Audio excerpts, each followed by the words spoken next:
Thanks, everyone. We're going to get started. This is the Baltimore City Council Ways and Means Committee. We are here this morning for two hearings. First one is Council Bill 21-0026R, Investigative Hearing, COVID-19 and Small Business Reopenings. I'm Eric Costello, Councilman from the 11th District and Chair of the committee.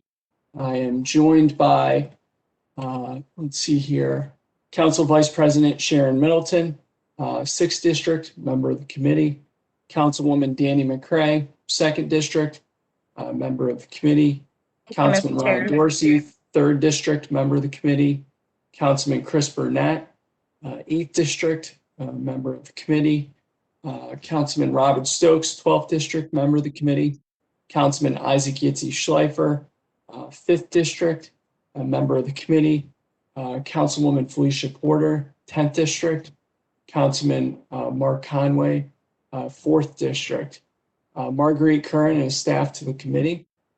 We also have Nina Themlis representing Mayor Brandon Scott, as well as Matt Stegman and Nikki Thompson representing Council President Nick Mosby. So for the first hearing today, for Council Bill 21-0026R. This is for the purpose of inviting representatives from the Baltimore Development Corporation to brief the City Council on their efforts to support small businesses and economic development in light of the COVID-19 pandemic. Before I turn it over to the co-sponsors of the bill for brief introductory remarks, a couple of housekeeping items. First, if you are not speaking, please keep yourself on mute. Please do not take yourself off mute unless you are recognized by the chair. When you are recognized, please identify which city agency or organization you are with, as well as your position with that city agency or organization. Once you've completed speaking, please put yourself on mute. In terms of flow today for this first hearing, we are going to hear from our co-sponsors, council members Conway and Porter. Then we are going to go to Colin Tarbert and his team for Baltimore Development Corporation. They have a presentation that they're going to be sharing with us. Actually, before we get to BDC, we'll take other agency reports. Then we'll get to BDC. They'll do their presentation. Then we will take questions from the committee and council members. And finally, we will do public testimony, and then we will move into the next hearing. Before I go to the co-sponsors, are there any questions from our colleagues on the format for the first hearing today? Okay, and any council members or staff on behalf of Mayor Scott or Council President Mosby that I failed to recognize? Okay, excellent. Councilwoman Porter, turn it over to you and our colleague Councilman Conway. Thank you so much. So thank you so much, Mr. Chair. I'm so grateful that we're able to convene this hearing today. As we all have known, COVID-19 has played a significant impact on Baltimore's economy, particularly the small business.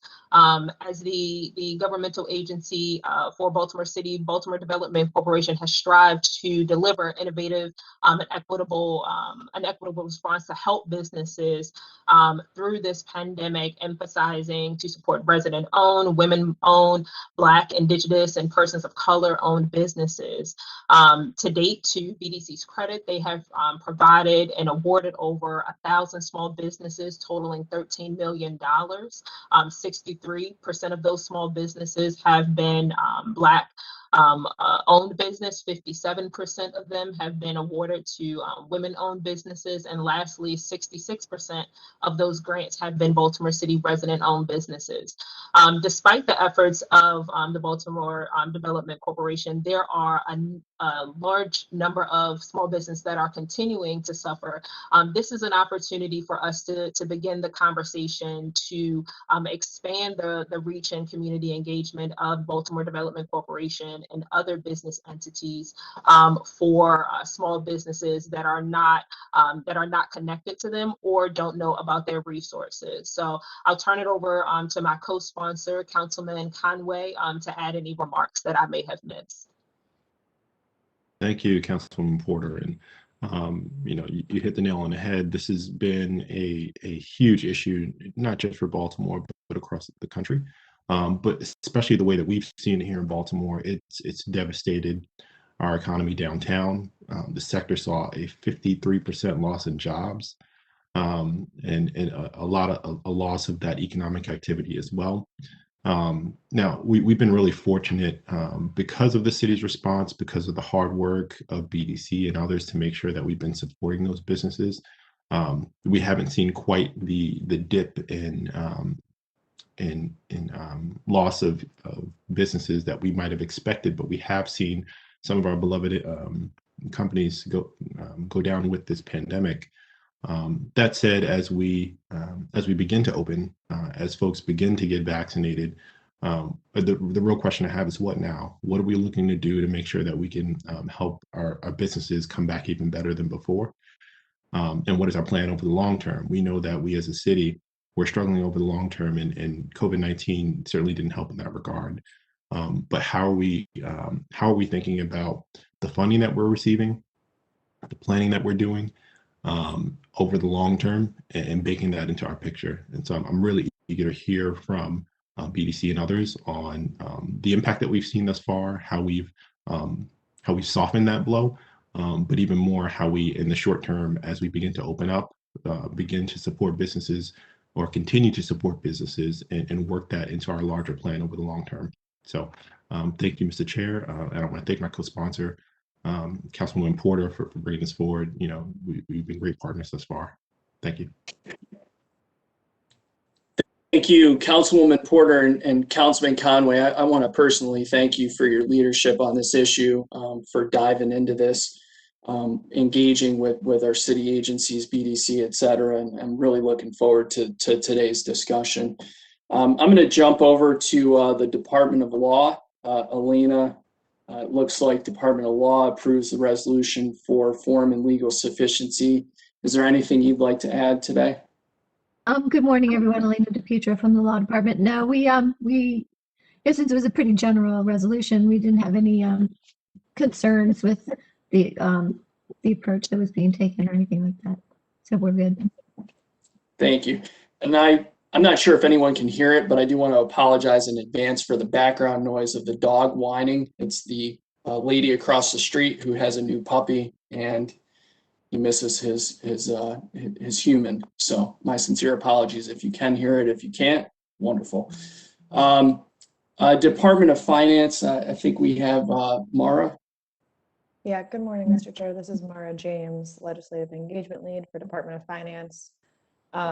We stand by our report. We really defer to BDC on this, but just to note that for a lot of the funding that the city has received through federal and state government, when it comes to distribution to small businesses, BDC has been taking the lead on that, and we've been really lucky to partner with them and have their leadership there. Thank you. Thank you, Mara, and I want to thank you and Director Raymond and Budget Director Seneme. I know that you all have been very supportive of BDC's efforts, so really appreciate your expertise, and also want to give a special shout out to Daniel Ramos from the Mayor's Office, Deputy City Administrator, who also used to work at BBMR, but more importantly has been a key player in all of this and helping with BDC's success. So really appreciate that. So please pass along my thanks. And with that, Colin, and if you could introduce anyone from your team that's with us, and then I'll turn it over to you. Great. Thank you, Mr. Chair. My name is Colin Tarbert. I'm the President and CEO of the Baltimore Development Corporation. We serve as the city's economic development agency, and I believe I see Kim Clark, who's our Executive Vice President of BDC, is with me. I didn't see any other colleagues, but they're probably watching. I'm going to go ahead and share my screen if that's okay with you, Mr. Chair. And hopefully, Marguerite, does Colin have screen share privileges? Yes, Looks like he Chair. does. You are the best, It is. Marguerite.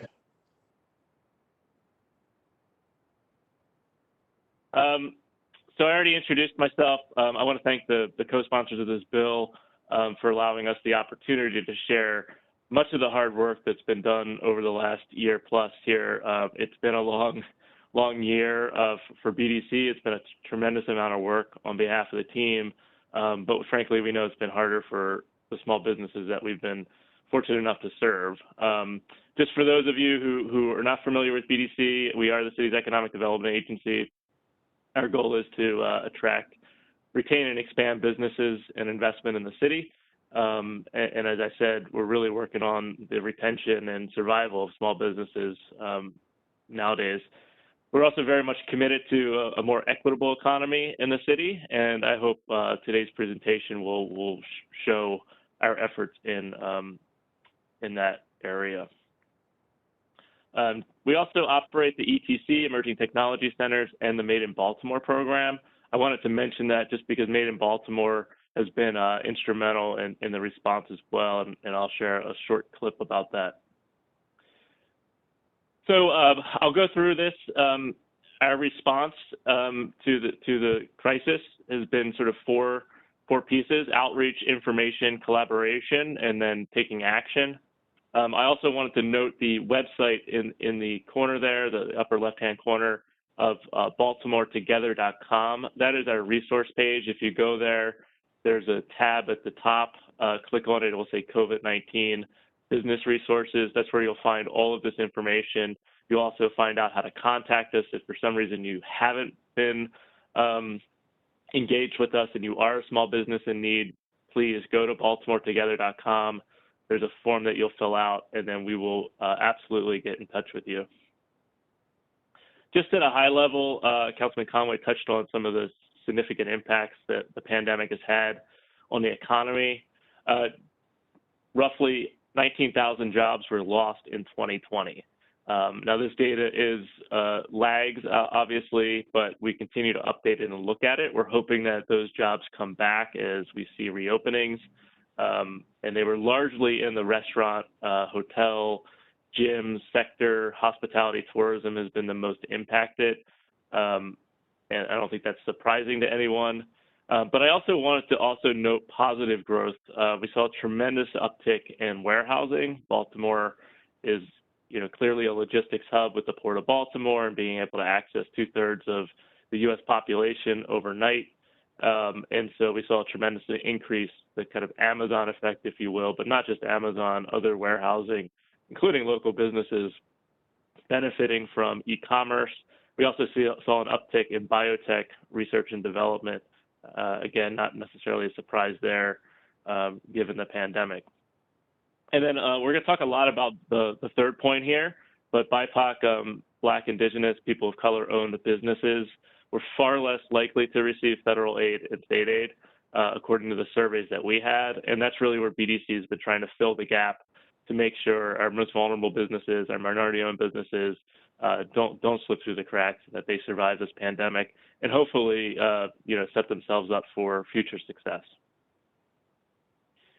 In round numbers, we actually, Councilwoman Porter gave some of the details. This is the updated stats, so we've been busy even over the last few months, I think, since the resolution's been introduced. To date, we've probably helped over 2,200 businesses. That's probably a fairly conservative number between both our grant as well as our technical assistance network, which I'll talk about in a little bit more detail. By the end of June, we will have issued $19 million in small business assistance, which again, I'll go through some of the details. And we've also launched a project called Design for Distancing. This is in partnership with the Neighborhood Design Center, which is a local nonprofit that's been around for decades, as well as the Johns Hopkins Bloomberg School of Public Health, who is providing some of our technical assistance and health expertise. This is a really kind of exciting and fun project. It's also been sort of a community building exercise throughout 16 different neighborhoods to help our main streets and our commercial districts reopen, but do so in the most safe manner possible. I'm going to go through some slides on this, but I did want to just provide an overall summary. Again, I'll make this presentation available to the council. I'll start with outreach. When the pandemic hit, clearly we went into response mode. And from the very get-go, we wanted to be as equitable as possible. And we went into it with that frame of mind, which was really key to the way we ended up executing our programs.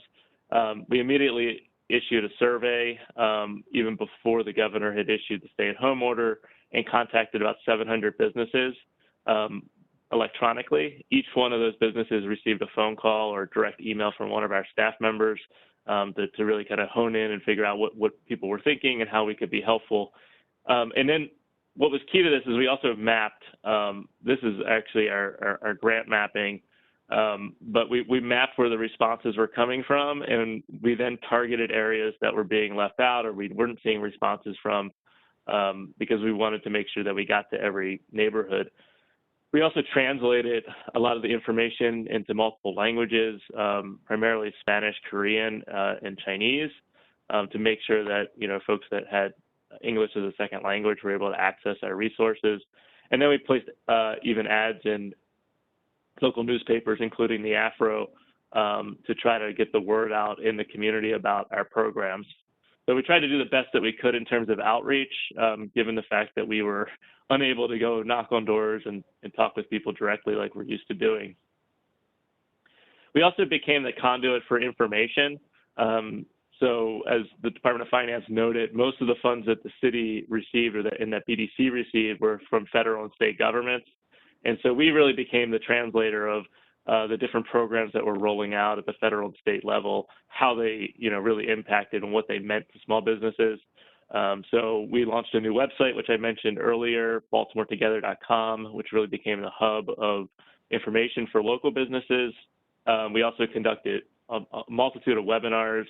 This was one of the first ones that we did, and we had 1,400 participants, which was frankly a bit shocking to have that many people on the line, but there was such a need for information, especially early in the process, but continuing even till today. And then collaboration was key. We couldn't respond to the magnitude of the pandemic and the impact it was having on small businesses alone. And so we were very fortunate to partner with a group of foundations that support small businesses, headed up through the Casey Foundation. They reached out to BDC and asked us if we would play a coordinating and leadership role in forming a technical assistance network. And that network, it would prove to be very, very impactful. And we've been sharing this as a best practice with other organizations around the country, and we're really excited about the potential this has, post-COVID to help small businesses. There's just a couple of the partners that we've been working with. Most, if not all, were led by people of color, which again was really important to our equity strategy and our outreach. So we work with Latino Economic Development Council, Innovation Works, Morgan State University, Black Arts District, Community Lending. And what we were able to do was really scale up BDC's resources as well as our partner resources into one unified network to serve, I think now over 1,600 small businesses. And what we did was we provided technical assistance to those businesses to help them through applications with the Payroll Protection Program, which was rolled out at the Small Business Administration federal program, which, for small business was fairly, complicated. Even with a banking partner, it was complicated. We helped businesses apply for grants at the state level, and then of course we helped them through our own process to get grant funds and assistance. And so partnership with all of these community organizations and technical assistance providers was really key. Of the 19, 8 were technical assistance providers, meaning they helped with the ins and outs of complicated small business needs. The other 11 were actually community outreach partners. So like the Black Arts District, they were in the community, they were a trusted resource, and so they were able to help us with referrals for businesses that might not otherwise approach BDC or know who we are. And this is just a quote from Kimberly Ellis. She's a local African-American woman-owned restaurant. And here she talks about, this was in the Sun paper about 2 weeks ago, about the expertise that was provided through this network made such a big difference in being able to get through, in this case, the payroll protection program loan, which initially she was rejected from, went through the technical assistance network, got the help that she needed, and was able to get funding. I'm going to try this, Mr. Chair. I'm going to play a video, and if it doesn't work, just tell me and I'll stop it. But this is about 2 minutes, and it really kind of captures the work of the Technical Assistance Network. And I wanted to play it because I think it also informs us how we can move forward and help small businesses, not only survive the pandemic, but also get more resources in the future to grow their businesses. So let's see if this works.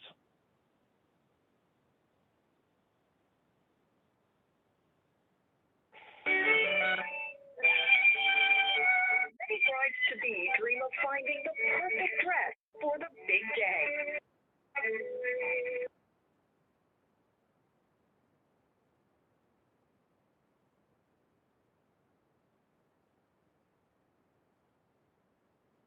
Colin, I think the audio went out.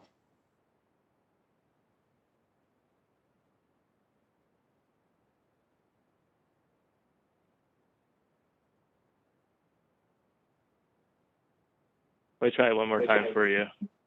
Yeah, it worked. It worked for the first couple seconds. Colleagues, is that the same experience you all had? Yeah. I mean, it appears to be a wedding shop. Looks very happy. So far in 2.7 million PPP loans have been approved, totaling over $181 billion. The average size of a loan, $66,000. How that breaks down by race and ethnicity is an incomplete picture. It's up to small business owners to volunteer that information, and many choose not to. But of those that do, the disparity in lending is massive. To try to address that, the Biden administration recently set aside several weeks to prioritize PPP loan applications from small businesses run by women or people of color. A lot of the smaller businesses in our disinvested communities have less resources, and they also have less banking relationships. And the banking relationship was very key in the PPP loan process. Colin Tarbert is president of the Baltimore Development Corporation, the city's economic development agency. Their concern matches those in most mid and large American cities. Communities of color were falling through the cracks of the PPP. Their solution? Bring together a network of grassroots organizations to target them. So we had people on the ground that had relationships with small businesses in their community to be able to act as validators for the network. It was almost like a dream come true. Among the 1,500 small business owners they've helped so far, LaTanya Turnage. There were a lot of bills that were coming in, and the money that we received really, it saved our business. It really saved our business. A business that she says is just starting to bounce back. We were like, oh my God, this is what we're talking about. We're starting to get back into doing what we love to do. By helping others fulfill their own dreams. Back to saying yes to the dress. In Baltimore, I'm Maya Rodriguez. I hope that worked. You were able to hear that.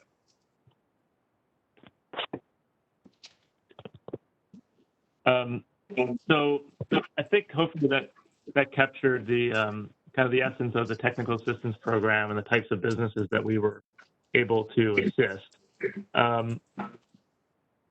So that was more on the technical side. In terms of the actions and work that we had, we then went into small business assistance grants.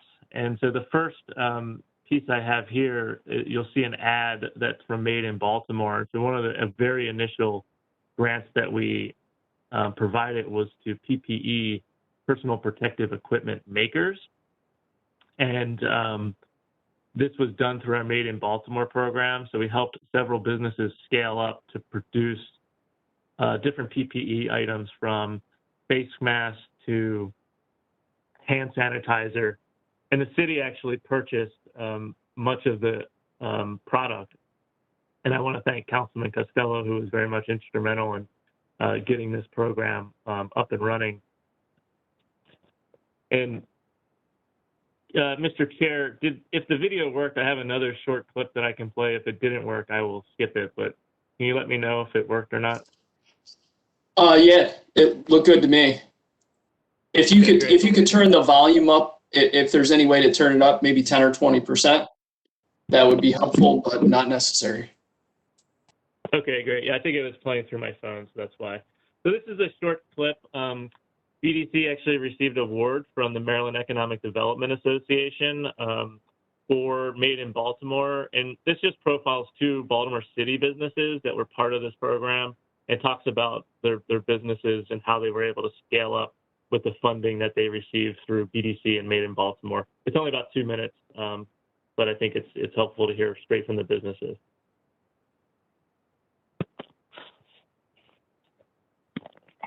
I'm Dominic Davis. I'm the art director and founder of Different Garden, where we design and manufacture sustainable men and women apparel.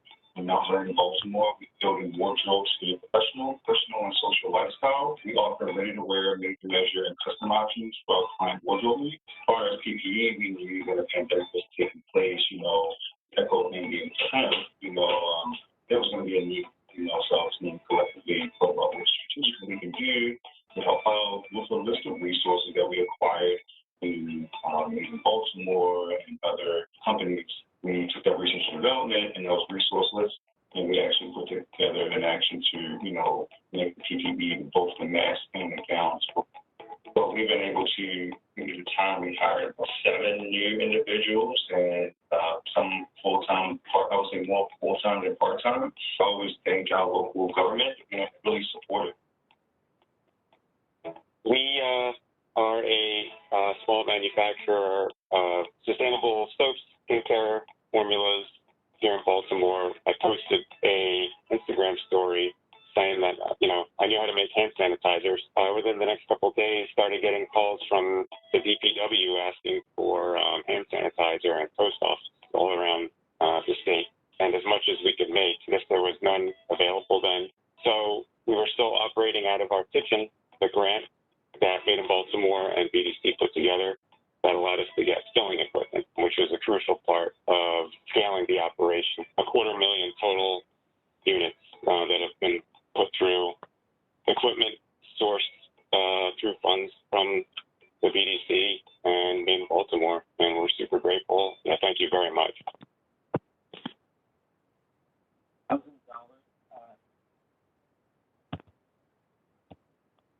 Great.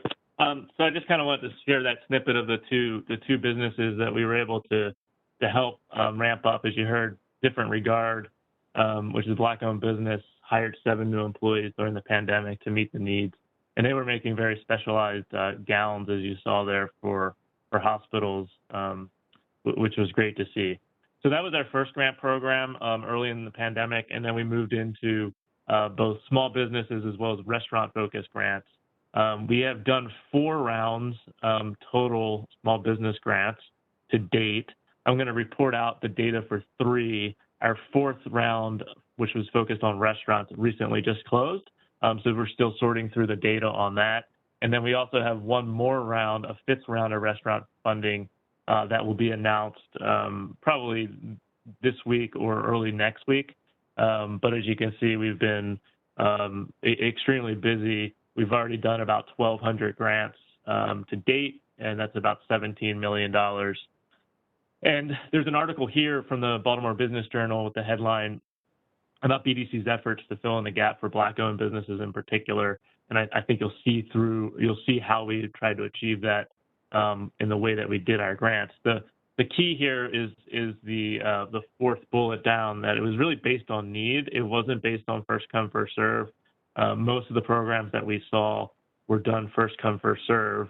And given the volume, we understood why people did that, but we actually waited a bit, kind of thought through where the need was going to be. We anticipated that Black and Brown-owned businesses were less likely to receive federal assistance in particular, just based on past practices. And so we developed a whole series of criteria that was focused around trying to be as equitable as possible, basing it on who really needed the funds, as well as making sure that businesses throughout the entire city, including our disinvested neighborhoods, were assisted. And so we had criteria that focused on, locally owned businesses, that focused on key commercial corridors throughout the city, and we used that to really kind of guide the way that we made the awards. So in total, and again, this is for the first 3 rounds of grants, although the 4th round of grants we don't think will skew the numbers any less equitable, may actually make them a little bit more equitable. And again, for our 5th round of restaurant grants, we're using the same criteria. So overall, the majority, 63% of the grants went to businesses owned by people of color, and I will break that down by race in the next couple slides. 2, more than half went to women-owned businesses. And then the third bullet, which I think is really interesting and impressive, is the 2/3 of the grants went to city resident-owned businesses. So again, trying to get those dollars spent, multiple times in the city, we think is going to have the most, long-term economic benefit to the city. And this is just this is Kimberly Ellis again, who we worked with, who not only received the grant, but she was actually very helpful in giving us feedback as a small business owner on the grants. And BDCs, while we're proud of the work, we certainly weren't perfect. We actually changed the criteria during the process, pretty much every round. We weren't shy to do that. Some other entities said, no, this is the grant rules. We got to stick with it. We can't change things. We actually went through and did analysis each round, figured out what we could do better to reach more businesses, figured out why in some cases maybe sole proprietors weren't applying. We did have 1 round of the restaurant grant that we initially did. We had a very low amount of Black-owned businesses apply, and so we were trying to figure out exactly why and how we can increase that. And so each turn we tried to change the criteria to be as equitable as possible, and I think that's why we were able to reach some of these percentages. So again, in terms of, and I can again supply these. So for the first 3 rounds of grants, this is the racial breakdown. You see it's fairly balanced. So 22% were African-American owned businesses, 22% were Asian owned businesses, 10% were Hispanic, and then about 37% or 1/3 of it was non-minority businesses, presumably white-owned businesses, and then you'll see some smaller breakdowns of either multiracial or Native American, or we didn't have the data to necessarily identify somebody. This is the breakdown of gender. So the majority went to women-owned businesses, and then, as I said, 2/3 went to city resident-owned businesses. We were fortunate enough to see, some of this of our work displayed nationally. So we were featured in an International Economic Development Council, which is one of our premier professional organizations. Actually interviewed Kim Clark, who's on the line with us, about investing in entrepreneurs of color. We're also been working with Bloomberg Associates, which is the kind of pro bono consulting arm of Bloomberg Philanthropy, and they highlighted the Technical Assistance Network in their Inclusive Small Business Support document. And then I most recently gave a pretty detailed presentation to ICMA, which is Association of County Managers nationally, about how we were able to do our grant process and the different changes and tweaks that we met. And we also received a Chamber of Commerce Award from the Baltimore City Black Chamber for our partnership, in particular on the Technical Assistance Network. So that kind of covers the grants. And obviously those have been, I think, the most impactful and most in need for our small businesses. But I did want to touch on, and there's some pretty pictures of the design for distancing, which hopefully council members have seen in their districts. These are just some of the photos that we've done: Bel Air, Edison, Highlandtown, Park Heights. And the fun part about this was it was really a collaborative process with the community. They helped select the design teams. They helped select the different designs. In many cases, volunteers came out and, as you see here, planting some of the landscaping or painting signage on the sidewalks became a kind of a nice community building exercise. People were glad to see each other. This is one of the more exciting ones that we did in Station North. This is in front of the Charles Theater in the Chesapeake, or I guess the former Chesapeake restaurant. And I just note here too that we also use local, in this case, a Black-owned business, also LGBTQ-owned business, to implement these installations, which again, it was trying to have a benefit both for the small businesses who were struggling, but also, you know, contractors and designers and everyone else to participate. So I did want to touch on moving forward. I think Councilman Conway in particular talked about the future and what BDC is doing to emerge from this pandemic, hopefully stronger than we went in. And the answer to that is an initiative that we're calling Baltimore Together, a platform for inclusive prosperity. This effort is a comprehensive economic development strategy. That's a specific name that we do for the federal government roughly every 5 years, where we have a very robust participatory process to figure out where our economy is headed, where we want it to head, and we develop a very detailed strategy and implementation plan to do just that. So you will be seeing more on Baltimore Together. Hopefully I'll have the opportunity to come back and present the public plan, which we hope to have out in this June for public comment, and we'll of course leave it up for public comment and input and then finalize it this fall.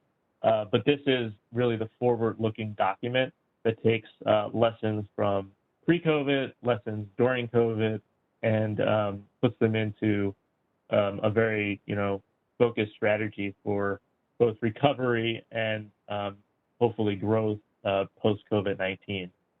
So I'll just give a couple highlights, and then I'll stop so that you all can ask questions and we can hopefully have a dialogue. Again, this is the explanation of what this is. This is a prerequisite for qualifying for federal funds. But more importantly, this has really become an initiative with many stakeholders involved, and really kind of excited to see it come to life. Like I said, we started this prior to COVID-19, as you can see by the pictures where we were in person. Feels like a lifetime ago.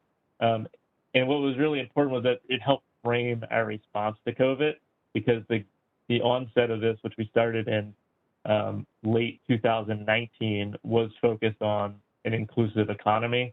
And so when COVID hit, we had already done a lot of the legwork and set the framework for where we wanted to head. And so that played heavily, I think, into the response that you saw in the previous slides. And we continue to go through COVID, so you can see from people to the screen. And we've had lots of different meetings, and I'll kind of skip to where we are. Currently, we issued a interim report, which is available at baltimoretogether.com. You can go there, you can kind of read a summary of the last year and a half of work, some of the big ideas, some of the large strategies, some of the data points that we collected, both pre-COVID and post-COVID, or during COVID, I should say. And now we're going through some more detailed analysis, doing some more focused stakeholder engagement groups with the intent of trying to have a a final draft for public comment in the next 60 days. So there's still plenty of time to get involved, and as some of you have seen it, send comments, but we're very much eager to get your thoughts and ideas as we move forward. And as I mentioned, there's actually 2 reports on our website. One is the interim report that you can see on the left here, the summary of all the work that's been done. And then 2, the power of residential growth. It's a residential growth strategies that we did in partnership with Live Baltimore. Live Baltimore issued the market study, which says what the demand is for different residential units, and BDC, we did the study on what that would mean to the economy. And the short version is we need to grow, and we need to grow inclusively, and we need to have anyone and everyone come to Baltimore and participate in the city and in the economy, and that's really kind of the crux of it. So with that, I'll go ahead and end my formal presentation and stop sharing. I can figure out how to do that. And happy to take any questions or comments. Thank you, Colin. Appreciate the detailed presentation and all the hard work by your team at BDC. Councilwoman Porter or Councilman Conway, let's start with you both. Sure. Thank you, Mr. Chair. Colin, I just want to say thank you to you and your team at the BDC for sharing this very detailed report. I did have one particular question, and I know that I've brought this up before related to community engagement across all of Baltimore. The map that you had displayed, I believe it was slide 4 or 5. Most of the businesses were concentrated in like that central area of Baltimore. Can you explain to me your community outreach, or if there's any type of community outreach that is forthcoming to areas surrounding that centralized location, particularly those in South Baltimore? I'm so grateful that you highlighted Breaking Bread as one of your success stories, but I really want to just caveat that it's a lot more businesses that are in South Baltimore that need this type of technical assistance. And I just want to highlight your engagement efforts and seeing what we can do from our council office to help you all get businesses connected to this very important technical assistance. So I know that was kind of a loaded question, but I'll start off, if you could just start off with talking about your community engagement efforts to those areas outside of Central Baltimore. Yeah, no, I appreciate the question, and we've been eager to get the word out. So through any means, if you need the details, we're happy to package it and send it out. And I know you're now on our listserv as well. Yeah, that map was the map of the grants, and you do see them concentrated kind of in the north, south, east, west spine. That's also where most of the businesses are. It's a little misleading because when you zoom in, you can see a lot more dots in other areas that are throughout the city. But again, most of the businesses are in those areas. But we want to help everybody in the city that needs it. So the best way to do it is to get the Baltimore Together website out. And like I said, at the top, there's a tab which businesses can fill out. And that's the best way to get in touch with us. What we've been trying to do is use that grassroots network of partners who are in the community to get the word out through, their resources as well. And like I said, I think it's about 11 of the partners of the network are those outreach providers, and they have listservs as well. But we would encourage you, if there's business associations that need to get connected with us that are in your community, please let us know. It's difficult to do the outreach. We typically, and Kim will know this, we typically walk the neighborhoods. Some of our staff have done it if they're comfortable, but obviously we don't want to risk anybody. But we're kind of used to going literally door to door on the main streets and handing out flyers and going to community meetings, and clearly all of that stopped. So my big sort of concern has been to do outreach virtually because we know not every business is online and we know not every business is plugged in. So if you have ideas or thoughts for us, please send them our way. We have all the information electronically, and if they do sign up, they'll get a phone call. It won't be, back and forth on email. They'll get in touch with a real person who will help them through whatever issue they need to get through. Thank you so much for that. Mr. Chair, may I ask another question? Thank you. So my next question actually has to do with, that community outreach as it relates to electronically. So many of the businesses in District 10 proper are your machinery, your your auto businesses. So, some of those businesses may not be readily connected to having a website, to having those type of things that we know that businesses need in order to kind of market themselves. Can you talk through your process of technical assistance. So, as a business has been drastically impacted by COVID-19, how have you and your team kind of brought businesses to the point where they can kind of transition from that brick and mortar to kind of like that e-commerce model of business? Yeah, it's a good question. We haven't, so the Technical Assistance Network is really focused on helping businesses get the COVID-19 financial assistance. So there's a few programs. There's actually more programs now that have just been announced with the Small Business Administration, mainly the PPP loans and what's called the EIDL loans, the emergency loans, which for a business that doesn't, do loans very often can be really quite daunting. So most of the focus has been helping those businesses get through those programs and making sure they understand that they qualify, and or hooking them up with a lender. One piece I missed, and I'll come back to your question, but this one that was important. Because of the scale of the network, and because we've served roughly 1,600 businesses now, we were also able to attract two CDFI, Community Development Institute financial folks to the table. So one is the Opportunity Fund out of California, and the other is Lendistry, which is also national, has some Baltimore ties. And so a lot of the smaller businesses don't have routine or regular business relationships. A lot of times they're just operating on a cash day-to-day basis. They're not taking out operating loans and such.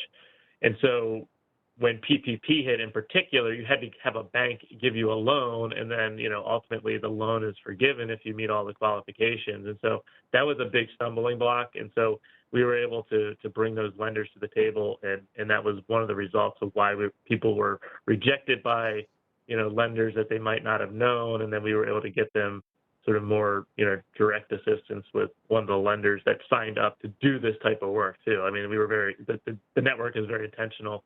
I think of the 1,600 businesses, about 2/3 or more than 60% are owned by people of color. So again, that's sort of been the focus of it because they've been the most left out also based on the services that we've done. We got a very, very, very small grant from the state for online transitioning people. It's $40,000. So we're actually using that for Made in Baltimore, who have businesses that are working out of their home and want to transition to online. But $40,000 is not, that's not going to help all the businesses. I think what we could do and what we should do is we're trying to think of how the network can become the small business resource center for the city moving forward. And so I think because we now have this track record with these small businesses, we could easily do like a webinar and bring in somebody to talk about how to transition your business from brick and mortar to online. Frankly, we just haven't had the time to do it, but now I think, to your point, it would be a good time to do it. And Made in Baltimore actually has a program that does that. BDC could certainly help with that. And my guess is there's lots of partners out there who just want to be helpful and volunteer. So I think I'll put that on our list to do, and we will certainly let you know once we can kind of get that up and running and share it with all of your constituents.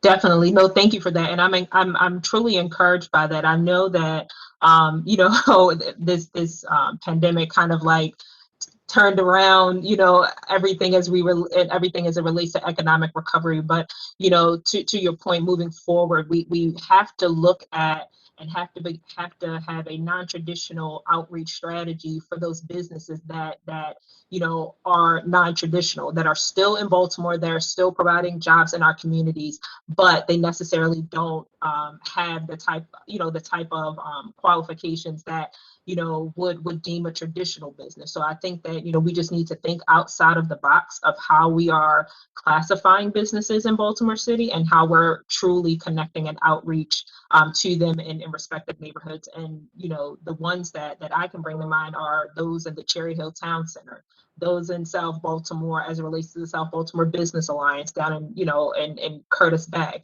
Like there are so many businesses that are not utilizing the great resources that you have here. And I think that impacts how the grant, you know, that impacts, you know, from, to your point, how the grants were administered this past cycle. You know, it's thousands of people were helped during those grants, but there were a large swath of businesses and families and communities that were not. And so I just want to make sure that this time, once we get more kind of funding related to economic recovery, we are concentrating on those non-traditional businesses as well.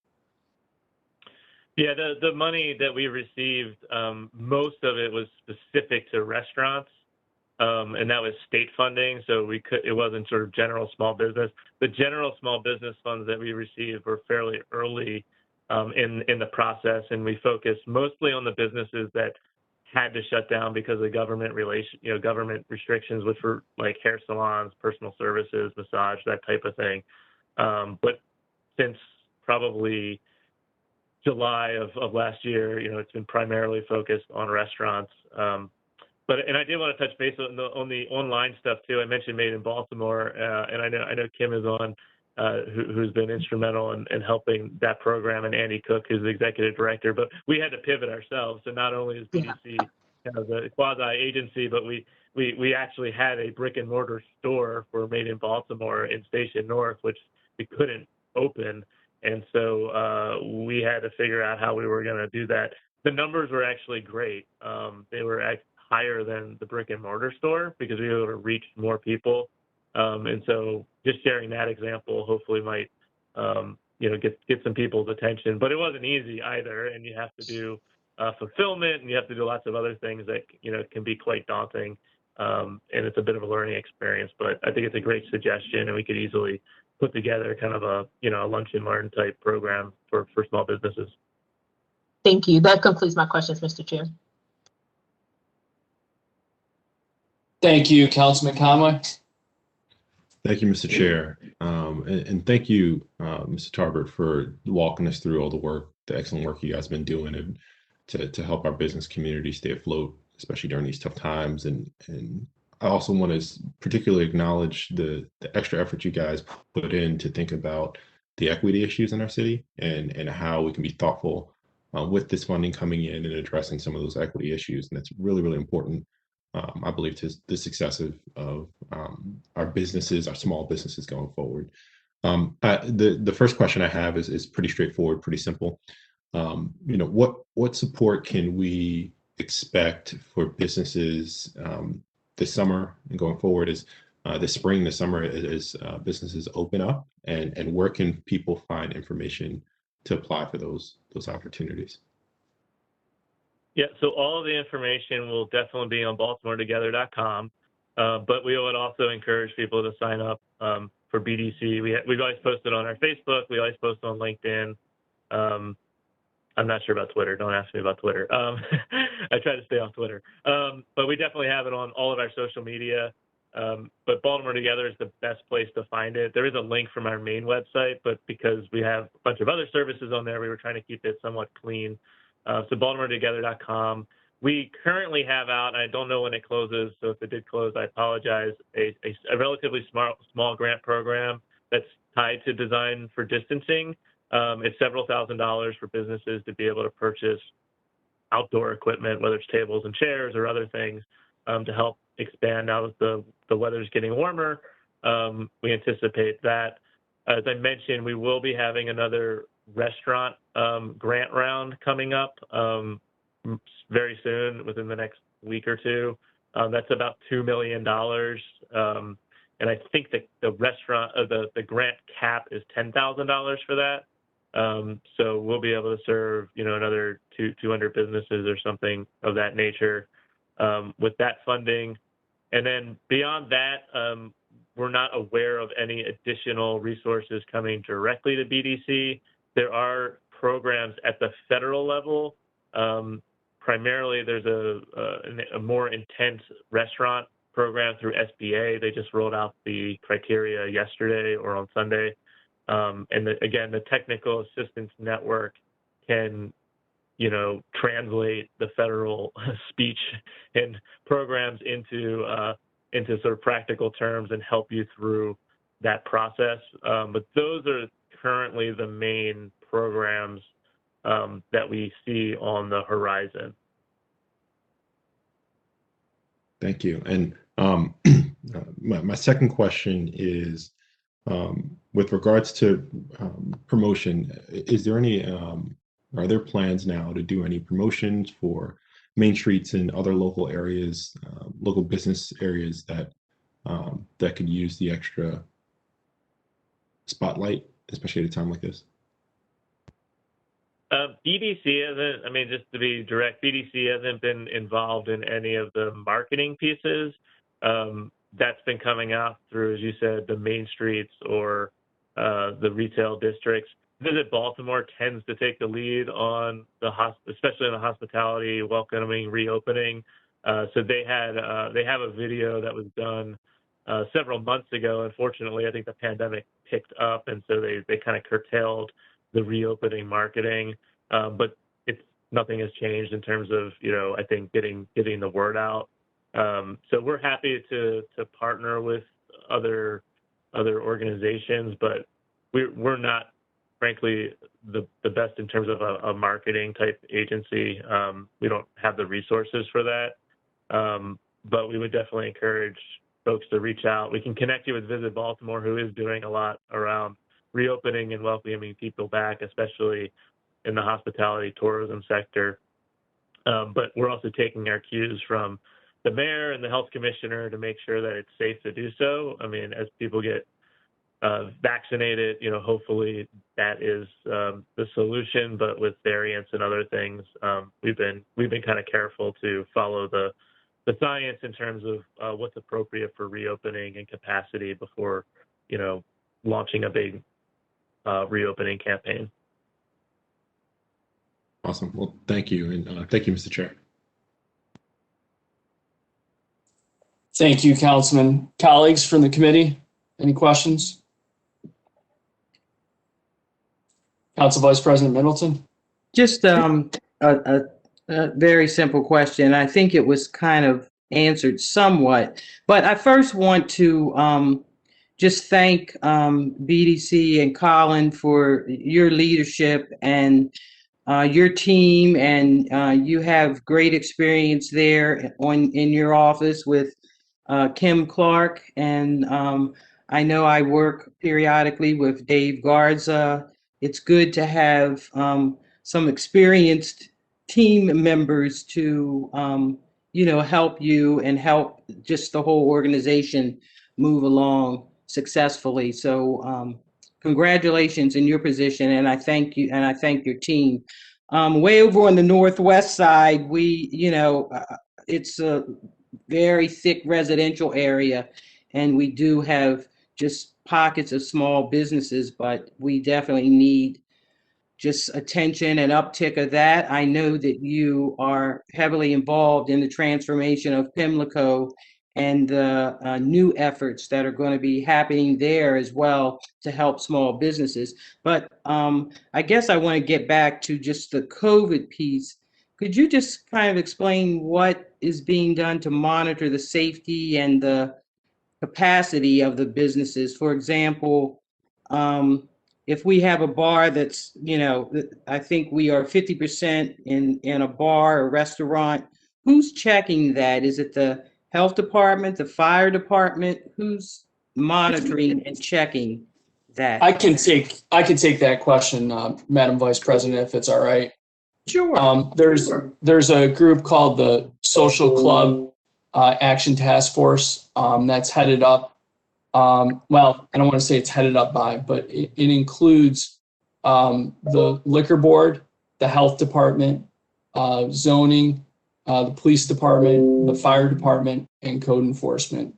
And essentially that group is out on Thursdays through Sundays. And a lot of that is data driven based on where complaints from liquor license establishments are coming from.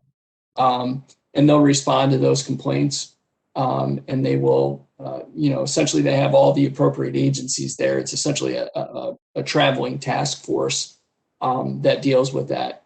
In addition to that, the normal operations of the health department are, still going on. So, for example, we received those emails from, I think, Jessica Speaker, who's under Deputy Commissioner for Environmental Health, Mary Beth Heller, related to inspections of restaurants and anyone who has a food license. But those activities, they've been very active, to say the least, in terms of what they've been doing on those Thursday through Sunday nights. And they've encouraged, if council members know of issues in their districts, you should reach out. And you should probably start with the liquor board, with Nick Blendy, who we all know, a veteran of City Hall, who's now the Deputy Executive Secretary there. Thank you. That's it. Thank you, Madam Vice President. Colleagues, any other questions for BDC? Councilman Burnett. Yes, sir. Thank you, Chair, colleagues and staff. For pulling this together, I think it's a really important topic. This is for Mr. Tarbert, sorry. What lessons learned? I know early on in the pandemic, I was in sort of frequent communication with your staff about sort of like we were doing the Joint Information Center work and like trying to get information out to the small businesses, and there were, just sort of a learning curve around contacts and language barriers and that kind of thing. Can you, I guess, speak to lessons learned, gaps identified through this pandemic that you think will come out a lot stronger moving forward as it relates to outreach, engagement, and just sort of the overall makeup of the small business ecosystem in Baltimore and how we were able to better connect with them? Yeah, great question. And like I said, we weren't shy to admit where we could be stronger, but it was the first time any of us have gone through anything like this. So to your point, we just tried to see what we were doing well and do more of it and try to see where we could do better and try to enhance it. So you touched on one of the major ones that was a bit of a surprise, was the need for language assistance was much greater than we anticipated. And it took us longer, I think, to translate the materials and get them up, even though it was a couple of days to get that information translated and put up. We would have much rather had it from the get-go. I think we did get a little bit faster as we went on, where we knew we had to translate it into 3 languages, and we had the translation service through MEMA, thanks to Catalina Rodriguez. We worked with her office to be able to do that. But that was an anticipated need. It was somewhere around at least 10% of the businesses needed some type of language assistance, and it also went beyond Spanish, Chinese, and Korean to other languages as well. So while 10% might not sound like a lot, that's still like 150 businesses, right? And for us to try to coordinate that, it was pretty tough. We basically had to get a translator connected with the business, or talk to a family member that did speak English to get them the right information. So I'd say that's a need and a resource moving forward. So the other piece that kind of came out, which had less to do with maybe moving forward, but the criteria that we changed, there were 2 things that was interesting. One, when we did the first round of restaurant grants, the number of Black-owned businesses that applied was much lower than in the first couple rounds of grants that we did. So it wasn't an outreach issue. What we figured out was it was twofold. One was kind of a nice story in that when I reached out, in particular to Kim Ellis, who we highlighted, Kimberly said, well, we already received 1 or 2 grants from BDC, so we didn't want to apply again because we wanted to make sure that other people got the need, and they were actually kind of circulating it among themselves. There was a real kind of community, we're going to get through this together mindset, which is kind of unique, right? In their capitalist world, it was much more about let's get all these restaurants through together. So we actually think that may have had something to do with less applicants, and we communicated clearly. We actually put out the APRO ad in particular because of that low turnout rate to say, don't worry if you've already received assistance, just apply. We'll make the decision as to whether or not, it should go to someone else or to you, because we'd rather, make sure these businesses are getting the assistance than passing it off if we can assist them. So that was one piece. The other piece was that a lot of the businesses, especially the businesses owned by Black and brown people, tend to be smaller in terms of employment. And the way we did the initial restaurant grant was we based it on employment. So it was $1,000 per employee. And I can give you the kind of the reasoning behind that. We were trying to basically make sure that we keep people employed, but it had the alternative effect of if you were a sole proprietor in particular, you only had one employee, it almost wasn't worth your time to apply for $1,000. So we think that drove some of it. So in the next round, which is the round that we just awarded, we did it. We had a minimum, so we had $10,000 minimum. So we saw a lot of smaller businesses apply, and in terms of the Black-owned businesses that applied, we saw a 80% increase, I think, or it was either 70 or 80% increase in the number of applicants. So those are kind of a couple of the lessons that we learned that we tried to tweak as we move forward. We're very excited about the promise that the network has, just because we've been able to share resources among, lots of nonprofits that don't have a lot of resources. And we were also able to reach a lot more businesses than I think BDC would typically reach in a year. And then the third point I talked a little bit about, but we were able, because we had such a large pool of members now, of businesses, we're able to attract some of these national players. So like the Opportunity Fund, for example, they're based in California. They heard about the network and they contacted us. And because, we could hand them 1,500 businesses and they didn't have to go to 18 or 19 different small nonprofits, it made it easier for them to help our community. And they were very much focused on doing almost like micro loans, sort of $5,000 to $15,000 loans, which, a lot of the banks don't really feel like dealing with because it's the same amount of work for, not necessarily as much money in terms of interest. But they're a CDFI kind of mission-based lender. And so we were able to bring them to the table.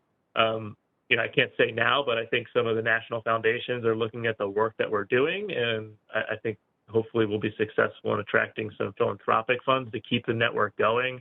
That is one issue that, put in front of the council, that, the money that we received to do the network was philanthropic, and it is spent.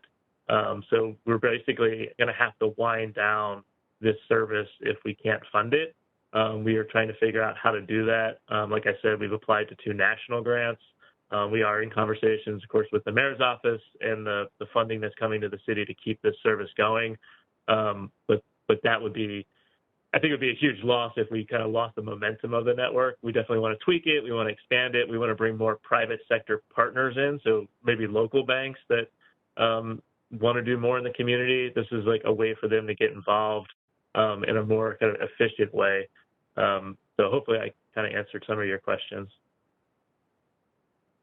You did. Thank you. Thank you, Mr. Chair. That was the primary question. Everything else I wanted to ask, Councilman Reporter asked right before me. So. Excellent. Thank you. Councilman Stokes, you have anything? Yes, thank you, Mr. Chair. I just have 2 questions. Colin, I know about Made in Baltimore. We was working on that maybe a year and a half ago when they were on North Avenue. I'm glad to see that's happening. My question is, do you have a list of all the businesses that received some funding through BDC? Because I want to get a list, the whole list, but I want to pull from the list of my district to find out exactly are they still having problems, or with this new money coming from the federal government, to make sure they'll be able to tap into the resource. Because you said one business said they didn't want to ask again. So I'm gonna use the example. At a Black-owned business on Charles Street, and they had a beauty salon. And because the owner didn't have a relationship with Bank of America. I think it was on the news. And because she didn't have a relationship with Bank of America, they denied her some of that federal money. So I'm trying to kind of cut through that and find out what business in my district who could still qualify for some of this new money, so I can reach out to them myself. So do you have a list of all the businesses that possible?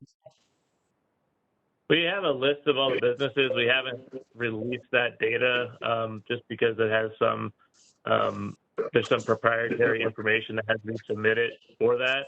We will eventually be publishing all of the grant data. It's just that we're kind of overwhelmed right now with just getting it out. So we've tried to just publish the pieces that we can pull out in terms of who's getting funding and that sort of thing. But we will be publishing a list of it.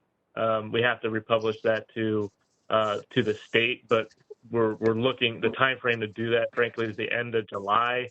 So if there's businesses or people that need help, like I don't want you to wait for us to get all this packaged up because it is going to take some time. Just like reach out to us, or if there's businesses you think that we've missed, let us know sooner. But we will be putting together that information.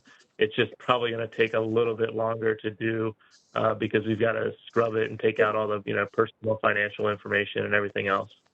Do you have a timeline on when you probably could have some of it ready? Or you haven't looked at that? I mean, the deadline for us at the state right now is July 31st. So we'll probably hopefully we'll have it done sooner than then, but it's not going to happen in a week or two. I don't want to overpromise something. Yeah. Okay, because I know the members of this committee probably would want that same information themselves, so they can just have an opportunity to reach out to the business anyway. So, thank you, Mr. Chair. Yep. Thank you, Councilman. Councilwoman McCray.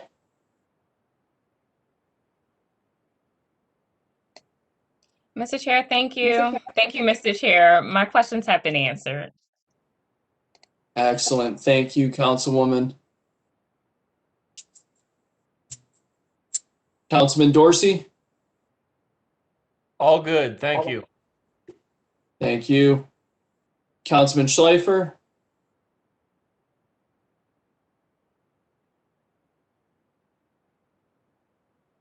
I'm good. Thank you. Thank you. Back to you, Councilwoman Porter.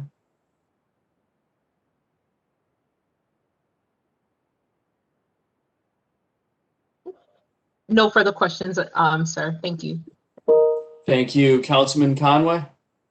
I just have one, and this is a question, Mr. Tarbert, that you and I have already talked about, but if you could further elaborate, as council members, how can we continue to support the work that you're doing and make sure that we can have the greatest impact that we can possibly have? Yeah, so I mean, one definitely is the technical assistance network funding, and like I said, we're hoping to leverage non-city dollars for that, but to keep it as robust as it is, we would certainly welcome some city assistance for that. And then the second piece, which we've talked about, is as we go through the Baltimore Together piece, which is a little bit more of the longer-term strategy. I'd love to have the opportunity to come back and brief the council probably in the next 60 to 90 days on what we believe the economic future piece of this is going to be, and share with you the vision of Baltimore Together. Which, if you haven't seen it, I would encourage you just to take a look at the website just to familiarize yourself with it. But we would definitely seek the council's endorsement and assistance in getting the word out for that as well. The more participatory, I think the stronger the plan. Awesome. Thank you, Mr. Tarbert, and thank you, Mr. Chair. Thank you, Councilman. Colin, Kim, again, just want to thank you and your team at BDC. You guys have been an incredible resource throughout the pandemic, have been very nimble, have done far beyond what you're chartered to do throughout the pandemic. So really appreciate the way that you all have responded, supporting our small business community throughout the city. Thank you very much. Colleagues, are there any other questions? At this time, is there a motion to move the bill favorably? So moved by Councilman Stokes. Motion by Stokes. Do we have a second? Second. Second by Vice President Middleton. Costello is a yes. McCray? Yes. McCray is a yes. Dorsey? Yes. Dorsey's a yes. Schleifer? Yes. Schleifer's a yes. Middleton? Yes. Middleton's a yes. Burnett? Yes. Burnett's a yes. Stokes? Yes. Stokes is a yes. This bill advances with a vote of 7-0. In support, it moves to second reader on Monday, May 3rd at 5 p.m. or at the next meeting of the City Council. We're going to take a 3-minute recess, and then we will be back for our next hearing. Thank you.